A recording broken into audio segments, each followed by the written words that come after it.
नवी मुंबई व रायगड जिल्ह्यातील ताज्या बातम्या आणि घडामोडींसाठी सबस्क्राइब करा वादळवारा लाईव्ह चॅनल आणि दाबा बेल आयकॉन।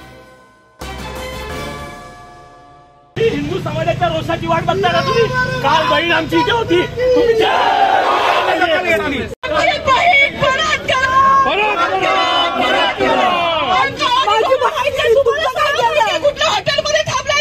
हिंदू धर्मीय मुलीला अल्पसंख्याक समुदायातील मुलानं पळून नेलं असल्याचा आरोप करत सकल हिंदू समाजानं नेरूळ पोलीस ठाण्याला मंगळवारी 6 फेब्रुवारी रोजी घेराव घातला होता। या प्रकरणी गुन्हा दाखल करून मुलीच्या शोधासाठी तपास पथक रवाना करण्यात येणार असल्याचं आश्वासन नेरूळ पोलीस ठाण्याचे वरिष्ठ पोलीस निरीक्षक तानाजी भगत यांनी जमावाला दिले। एका हिंदू धर्मीय मुलीला अल्पसंख्याक समुदायातील मुलानं प्रेमाच्या जाळ्यात अडकवल्याची तक्रार घेऊन हिंदू जमाव नेरूळ पोलीस ठाण्यात गेला होता। या प्रकरणात तरुणीला पळून नेण्यासाठी तरुणाला त्याच्या मित्रांनी मदत केल्याचा आरोप तरुणीच्या कुटुंबियांनी केलाय। तरुणीचे कुटुंबीय आणि सकल हिंदू समाजाच्या वतीनं हे लव्ह जिहादचे प्रकरण असल्याचा आरोप केला जातोय। या घटनेचा निषेध व्यक्त करत नेरूळ पोलीस ठाण्याच्या बाहेर जमलेल्या जमावानं जोरदार घोषणाबाजी केली। नवी मुंबईमध्ये अशी अनेक प्रकरणं उघड होत असताना पोलीस कारवाई का करत नाहीत असा प्रश्नही यावेळी जमावानं विचारला। जमावाच्या दबावानंतर पोलिसांनी संबंधित तरुणावर गुन्हा दाखल करण्याचं मान्य केलं।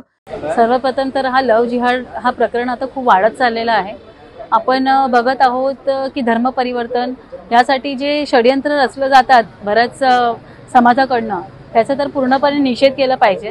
कारण की प्रत्येक धर्म हा आपल्याला प्रिय असतो हे आम्ही मान्य करतो, पण हिंदू मुलींना तुम्ही जे फसवणूक करून जे पळून घरातनं घेऊन जाता, तुम्हाला पण मुलगी आहे, तुम्ही पण त्यांचं परवरिश करता, एक आई म्हणून, एक वडील म्हणून त्यांना किती दुःख होत असेल हे विचार मुस्लिम समाजाने, इतर वेगळ्या समाजाने पण करायची खूप गरज आहे।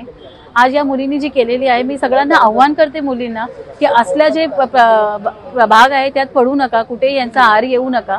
हा जे प्रेम आहे ह्याचा झासा देऊन लोकांना मोठं दिला हे करून, आता आपण एक केरला स्टोरी हा मूवी जे आलेला यात पूर्णपणे दाखवलेलं आहे की कसं म्हणजे दाखवतात की आमच्या जे समाज आहे हे याच्यात येण्याचे काय फायदे आहेत, काय नुकसान आहेत, हे सगळं दाखवतात। तुमचं देव काय नाही करत असं सगळं हे जे प्रकरण होतं यामध्ये मुलींचा ब्रेन वॉश केला जात आहे आणि मुलींचा ब्रेन वॉश करून तुम्ही आणता आणि त्यांचं धर्म परिवर्तन करता।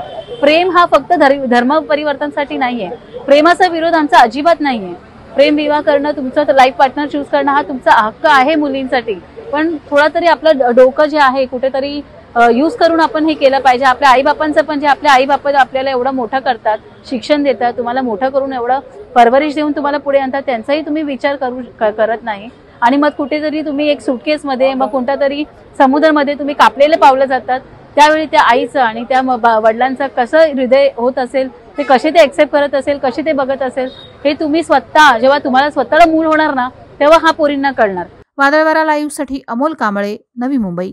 नवी मुंबई व रायगड जिल्ह्यातील ताज्या बातम्या आणि घडामोडींसाठी सबस्क्राइब करा वादळवारा लाईव्ह चॅनल आणि दाबा बेल आयकॉन।